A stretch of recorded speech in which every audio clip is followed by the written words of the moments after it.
And here we see the perfect gold stitch, the front part.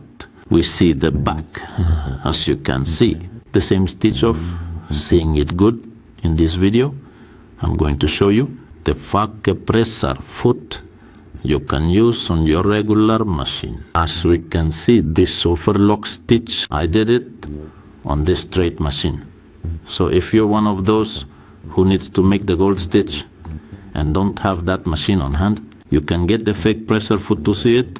Next, I'm going to show you how it works, and that in your normal straight family machine, you can make this beautiful overlock stitch.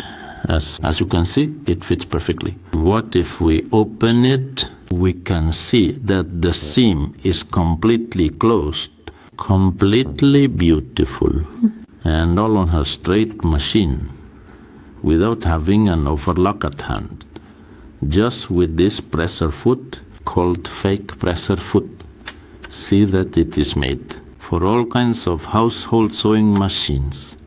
It creates the overlock stitch and at the same time trims the edge, polishing the sides. When we need to join sides and the garment is completely polished, fully cut and joining at the same time. Let's see how it's installed on our machine. We're going to lower the presser foot. We take out the screw quite a bit, raise the needle, put it at the top, and as we can see this part, here the normal fabric press bar is embedded, and this part will be embedded where the screw tightens the elastic. We take the bar and introduce it in the following way. In the back, we lift the presser foot.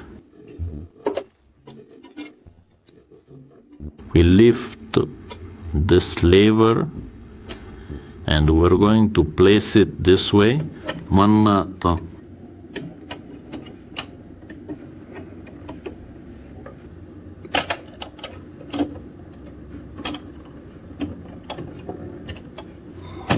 So to push, install it there.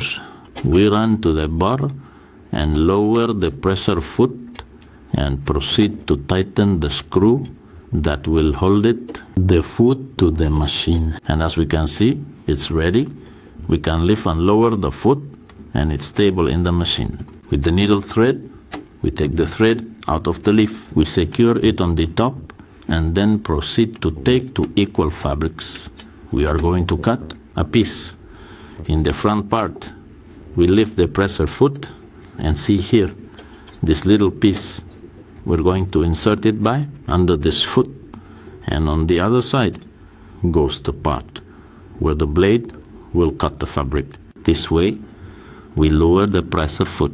Now we are going to select the stitch, set it to the widest, and put the stitch length between 2.5 to 3.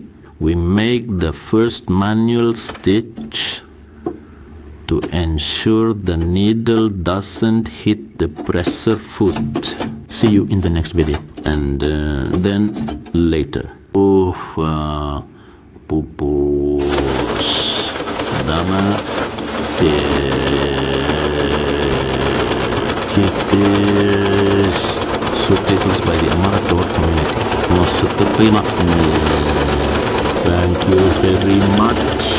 As you can see the machine, it cuts by itself without us having to do any kind of movement. We take out the print and finish it well. We see the perfect stitch from overlock front part. We see the back part. As you can see, the same end of seeing it now. We see the inside part and we can see the seam is perfect. We see that the garment is well joined. As you can see, you cannot see the thread either. It looks completely fine, similar to the stitch made by the industrial or home sewing machine. Exactly the same job.